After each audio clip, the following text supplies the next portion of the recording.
민수기 말씀을 마치고 오늘부터 시편 3권을 시작합니다. 오늘 73편 1절에서 14절까지의 말씀은 하나님 앞에 정직하고 의롭게 살아왔던 한 사람의 한탄과 고뇌와 또 그 마음의 고통을 다 주님 앞에 쏟아내는 시편이 되겠습니다. 그의 마음을 어렵게 하는 일들이 무슨 내용이었느냐 하면 악인들의 형통함입니다. 그가 하나님 앞에 호소하는 내용을 보면 그들이 악하게 살아가는데 그 악함에도 불구하고 어쩌면 저렇게 형통하게 사는지, 자기의 마음의 기대보다 훨씬 더 부요하고 마지막 죽는 순간까지도 편안하게 죽고, 그리고 저렇게 악하게 살면서도 잘 사는 것을 보니까 나는 좀 하나님 앞에 그래도 정직하게 살고 의롭게 살고 하나님 보시기에 합당한 모습으로 살려고 발버둥 치고 있는 나의 모습이 이것이 헛된 일이 아닌가, 이런 의심이 들어오는 시점에서 쓴 시편이라고 보시면 되겠습니다. 오늘 그 악인들의 형통함을 보면서 그가 2절에 이렇게 말합니다. 나는 거의 넘어질 뻔하고 나의 걸음이 미끄러질 뻔하였도다 라고요. 그러니까 우리를 실족하게 하는 일이 있습니다. 누가 우리를 실족하려고 하냐면 바로 그 일을 위해서 존재하는 자가 있는데 하나님의 원수인 사탄입니다. 그 마귀는 지금도 우리를 어떻게 하면 그 믿음의 길에서 넘어뜨리고 어떻게 하면 하나님이 우리를 구원하시고자 하는 그 하나님의 뜻을 이루는 일을 막을 수 있을까? 그 일에 그의 사명을 가지고 있는 존재가 원수 마귀 사탄입니다. 우리를 절망시키는 존재이죠. 여러분, 우리 앞에 대적이 있다는 것만으로도 우리는 두렵기도 하고 또 그것을 피하고도 싶고, 그리고 그것을 외면하고 싶을 때도 있습니다. 그러나 우리가 꼭 기억하셔야 될 것은 우리가 성도로서 이 세상에 살아가는 동안에는 우리를 대적하는 원수가 존재한다는 것입니다. 언제나 있습니다. 우리가 주님과 아주 형통한 길을 걸어갈 때에도, 아니면 주님이 내게 안 계시는 것 같고 이 터널을 지나가는 그 상황 속에서도 주님은 우리와 함께 하시는데 바로 그때 원수도 우리를 주목하고 있다는 사실을 기억하고 그것을 알고 살아가는 것이 하나님이 기뻐하는 믿음의 여정을 온전히 걸어가게 하는 것입니다. 원수는 우리를 미끄러지게 합니다. 여러분, 미끄러져 보신 적 있으실 겁니다.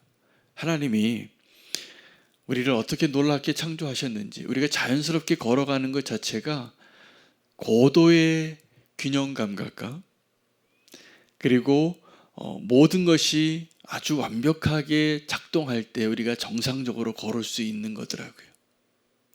어떤 로봇을 하나 만들어서 그 로봇가 사람처럼 걷게 하려고, 그 자연스럽게 걷게 하려는 것이 굉장히 어려운 일이라고 합니다. 이것이 기술적으로. 그거 하나만 봐도 우리가 아무리 기술이 발전이 되어도 올바로 걸을 수 있고 모든 균형 감각을 지키며 이렇게 직립 보행할 수 있는 이 일을 하나님 우리에게 허락하셔서 우리가 걸을 수 있다는 것만으로도 정말 대단한 하나님의 능력을 우리가 발견할 수 있는 대단한 일이라는 것을 알게 됩니다. 그런데 우리가 그렇게 온전하게 걸을 수 있는 존재인데 넘어집니다. 미끄러지고. 왜요? 바닥에 살얼음이 이렇게 있거나 아니면 정말 미끄러운 바닥을 걸어갈 때 우리는 균형 잡을 수가 없는 것입니다. 이렇게 넘어져 보면 창피하기도 하고 아프기도 하고, 또 때로는 그 넘어지고 나서 일어나면 되는데 못 일어나시는 분들도 계시는 거예요. 그것을 실족하다라고 말하는 거예요. 원수는 우리를 실족하게 하는 존재입니다. 걸림돌을 두고 미끄러질 곳을 미리 함정을 파놓습니다. 그리고 우리가 넘어지면 박수치고 웃을 것입니다. 그 쓰러진 자리에서 툭툭 털고 일어나면 되는데 원수는 그 자리에서 다시 일어나지 못하도록 우리의 마음에 계속 끊임없이 송사합니다. 뭐라고 송사할까요? 넌 안 돼. 이 말을 그렇게 믿어요. 우리가 넌 안 돼라고 말하는 그 원수의 말을. 그렇지 않습니다. 그 자리에서 우리가 붙잡아야 할 음성은 다시 일어나면 된다. 두려워하지 말라. 내가 너와 함께 하리라. 내가 너를 도와주리라. 이 하나님의 음성이 들려야 되는데 그 하나님의 음성은 의심스러운 거예요. 근데 우리에게 이제 믿음의 축복이 뭐냐 하면 이제 원수를 향하여 특별히 악한 자들을 보잖아요. 그 악한 자들은 그 원수가 사용하는 도구에 불과합니다. 우리 안에 다 그 악이 있기 때문에 하나님의 은혜는 그런 악인들조차도 어떻게 하면 구원하실 수 있을까? 이것이 하나님의 의도인 것이죠. 그러므로 성경은 뭐라고 말하고 있냐면 이 악인들을 향한 우리의 태도를 딱 정리해 줍니다. 여러분 우리 주변에 악인들이 좀 있죠. 내 원수 같은 자들이 있으실 겁니다. 없을 수가 없습니다. 그러면 우리가 이 악인들을 향하여 내 원수에 대하여 어떤 마음을 갖고 사는 것이 하나님이 원하시는 모습이냐 하면 악인의 형통함을 부러워하지 말아야 돼. 또 하나는 악인이 하나님 앞에 심판받는 것을 기뻐하지도 말아야 합니다. 이 두 가지를 기억하시기 바랍니다. 악인의 형통함을 부러워하지도 말고 악인이 하나님의 심판받는 것을 기뻐하지도 말라. 도리어 이 두 가지의 모습들, 악인이 형통하는 것을 보면서 부러워하지 마. 지금 이 시편 기자는 그 악인이 형통하는 것을 보고 믿음이 흔들렸어요. 어느 정도냐면 내가 미끄러질 뻔했다고. 이게 무슨 말일까요? 안 미끄러진 겁니다. 주님이 알게 해주신 거죠. 그 주님이 알게 해주신 것이 무엇일까요? 지금 이 악인의 형통함은 하나님의 심판의 일부분이다라는 것을 깨닫게 하신 거예요. 여러분 악한 자가 잘 되는 것을 보면 정말 부럽다. 나는 이렇게 지금 고단한 삶을 사는데 나는 이렇게 어려운데 저 악한 사람, 특별히 나를 대적하는 저 사람은 어떻게 이렇게 잘 될까? 부러워하지 마시기 바랍니다. 만약에 정말 하나님 보시기에 내가 하나님 보시기에 정직한 자고 하나님이 나를 사랑하는 자로서의 그 자리에 있는 존재라면 그 악인이 형통한 것은 하나님의 심판의 일부분입니다. 왜냐하면 하나님이 그를 지금 다루고 있지 않으시기 때문이죠. 하나님은 악을 견디실 수 없는 분이세요. 거짓을 견딜 수 없어요. 근데 하나님이 그 악한 자가 막 하늘에 대고 말을 해요. 9절에 보면 그들이 다른 사람들을 능욕하고 8절에는 그들은 능욕하고 악하게 말하며 높은 데서 거만하게 말하는 자들입니다. 그들의 입은 하늘에 두고 이게 무슨 말이냐면 그들이 하늘을 향하여 대적한다라는 말이에요. 그들의 혀는 땅에 두루 다니는도다. 그가 악한 말을 다니면서 사람들을 괴롭히고 저주하고 갑질하고 교만하고 이러한 모습으로 말을 막 하고 있다라는 거예요. 그러한 모습들을 볼 때 우리는 어떻게 생각해야 되냐면 하나님이 그들이 그렇게 악한 말을 막 쏟아내고 악한 일을 행하고 하나님 없다고 하고 하나님 알지 못한다고 하고 행하는 그 모든 것들 하나님의 심판의 일부라는 거예요. 그러므로 우리가 오늘 이 하나님의 말씀의 관점으로 바라볼 때 우리가 뭘 부러워하고 있는 거냐 하면 하나님께 심판받는 자를 부러워하는 거예요. 하나님의 심판이 어떻게 이루어지고 있는 것일까요? 로마서 1장의 말씀처럼 내버려 두신 거예요. 내버려 두신 거예요. 어떻게 해요? 그들의 그 마음에 악한 대로 살도록 그냥 내버려 두시면 이미 그것이 심판의 일부분인 거예요. 그들은 반드시 징벌받을 거예요. 반드시 그 마지막에 결과가 좋지 않아요. 근데 그게 의심이 드는 거예요. 왜요? 악인이 지금 너무 잘 사니까. 아프지도 않아요. 막 형통해요. 부자가 돼요. 죽을 때도 편안히 죽는 것 같아요. 근데 우리의 믿음이 어떤 것이죠? 우리의 삶이 이 땅에서 우리가 태어나서 죽는 것이 끝이 아닌 것이잖아요.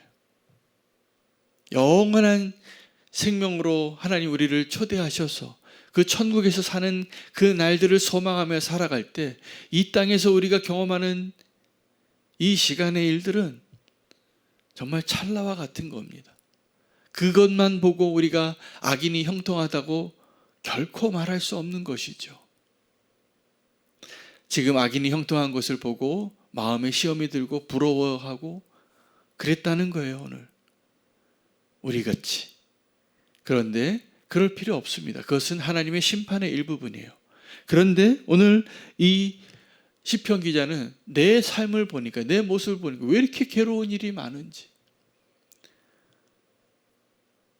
왜 이렇게 어려움이 많은지 이것을 한탄하는 거예요. 그런데 지금 의인이 당하는 이 고난에 대해서도 우리는 믿음의 눈을 열어서 보아야 합니다. 지금 성도가 경험하는 이 땅에서 의로운 자가 경험하는 그 모든 고통은, 고난은 하나님의 은혜의 일부분입니다. 지금 우리가 고통당할 때 의 삶을, 시간을 보내고 있는 분들이 꽤 많으세요. 제가 오늘 말씀 준비하러 묵상하며 나와서 성도님들의 위로가 필요한 분들의 이름을 쭉 적어보니까 너무 많은 거예요. 제가 이 상황들을 보면서 하나님께 기도가 나왔어요. 하나님, 이것이 하나님의 은혜의 일부분이 맞지요? 라고 질문하면서 기도하게 돼요. 주님이 그렇다고 말씀해 주셨어요. 그렇다고 지금 우리 성도님들 가운데 겪고 있는 모든 마음의 아픔과 모든 상황의 절망스러운 모습들과 이 상황들은 정말 하나님의 은혜의 일부분임을 꼭 믿으시기 바랍니다. 그 고난을 통해서 하나님이 주시는 진짜 은혜를 보게 하실 것이라 믿습니다. 진짜 믿음의 눈이 열리는 것이죠. 그 어려움들을 통하여, 그 아픔들을 통하여, 그 실패들을 통하여 하나님은 우리를 주님께로 인도하고 계심을 저는 믿습니다. 오늘 하나님께서 믿음의 눈을 열어주셔서 미끄러지지 않도록, 그 미끄러지지 않게 위하여 오늘 두 가지 기억하시면 좋겠습니다. 악인들의 형통함은 하나님의 심판의 일부분이다. 의인들의 고난은 하나님의 은혜의 일부분이다. 이 믿음이 우리에게 다시 한번 분명히 믿어지기를 바랍니다. 의심하지 마시고 미끄러지지 마시고 믿음으로 우리와 함께 하시고 우리를 가장 좋은 곳으로 인도하시는 하나님을 신뢰하며 함께 그 믿음의 길을 걸어갈 수 있는 저와 여러분 되시기를 축복합니다. 시험이 있고 어려움이 있을 겁니다. 난관이 있고 미끄러져서 쓰러질 때도 있을 것입니다. 그러나 이 모든 것은 하나님께서 우리를 정말 흔들림 없이 세우고자 하시는 하나님의 은혜의 일부분인 것을 믿습니다. 그러므로 우리가 마지막 심판의 때 하나님 앞에 설 때는 이미 때가 늦습니다.